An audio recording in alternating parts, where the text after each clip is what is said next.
Evening tubers, KingGrimlock back with another Grimgram, and first off, as ever, a little bit of housekeeping. I'm going to continue on with my viewers requests video subscriber thing. Oh, I don't know, I don't want to call it. I might have something by the end of them to call it, and then, yeah, it'd be pointless really.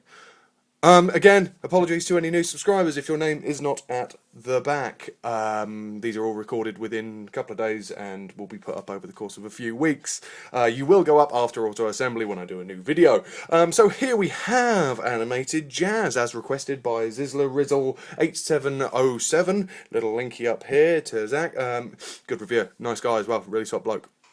Requested this, and I'm really glad he did, because he is a fantastic animated toy.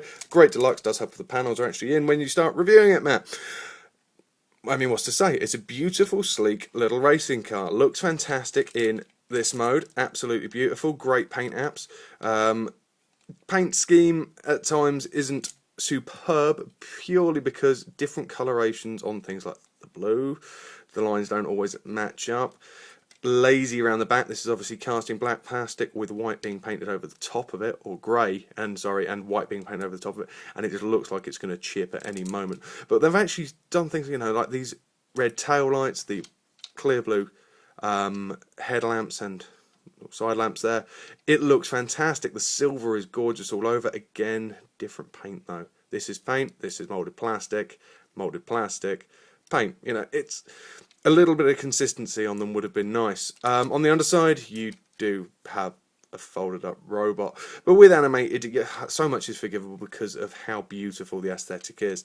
I mean, they've even picked up the detailing. They've actually done it. They've picked out the detail. They've picked out the yay!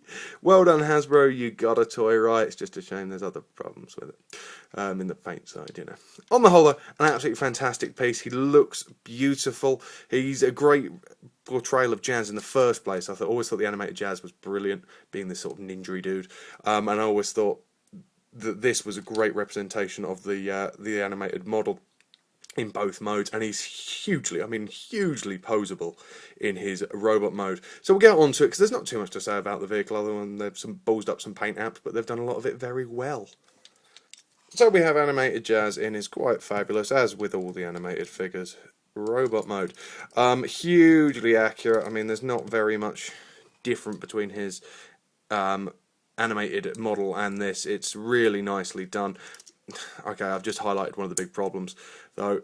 This chest area doesn't really clip. It's sort of always left, so whenever you try to move the arms, he kind of flashes you. It's a shame, it really is, because all it would have taken was a little clip on there or a little nub around there to clip into the front. I mean, you've got a little ratchet there, but it's not enough to hold it in place. It doesn't feel secure at any time. And as these arms are on such tight little ball joints that do kind of feel like they're going to snap if you move it too much, it's really not an easy toy to pose. For that part, but for the legs, I mean, he's supremely well balanced. You won't do it now, of course, because he's on camera. Jazz, be good. Be good. Supremely well balanced. And the fact of the matter is, you know, you can get him into all manner of ninja-esque poses. I don't know if that was part of the design team's goal, was to make sure he had this hugely poseable, well-balanced form that you can pretty much do anything with. But, you know, if it was, they've achieved it. If it wasn't, it was a really lucky thing. Because, you know, aesthetically, he's very pleasing. Play-wise, he's very pleasing. Massively so, in fact. He's one of those toys that you actually want to get your hands on and play about with. Having a look over his robot mode, slight downside, he's got no heels on his feet, but you have got these panels here. What that does mean, though, is that when you do get him in these poses, his foot can look slightly raised off the ground. It doesn't look always 100% comfortable. So that's a problem. Around the back, though, zero kibble. Pretty much zero kibble. This, you could say, is kibble, but you know what? It actually makes his back up, and you know, it fills in the gap, so you can't really call it kibble. I love these arm panels. I love the fact that you have to rotate them around. And I also love the fact that you can, you know, do different things with claws, with the pipes. You can Wolverine claws if you want to do Wolverine claws, if you're so inclined. But, of course, they are actually his nunchucks. And you can sort of arrange bits of him, like the arm panels, as you wish. Pipes come apart. A little bit of string in between. Feels very sturdy, so you haven't got to worry about breaking that. And all you have to do is slide it into place. Hello. Hi, I'm Jazz. I'm calling you. Yeah. I don't know what I'm doing. I'm feeling tired already, and this is only the second one of these I've done. Can just about get them in both hands. I'm not going to try because it's going to float all over the place like some crazy little thing. Leave them in phone call mode.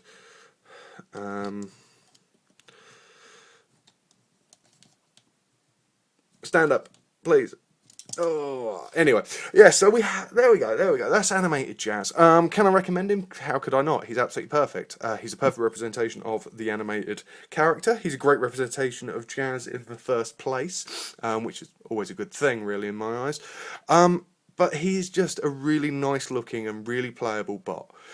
There isn't many things wrong with him as far as a toy goes, especially as far as a toy representation of a animated model goes. There's very little wrong with him other than paint apps and stuff like that. But you know what? You can forgive the majority of those. As I always say with animated toys, it would be interesting to see the Takara version of it.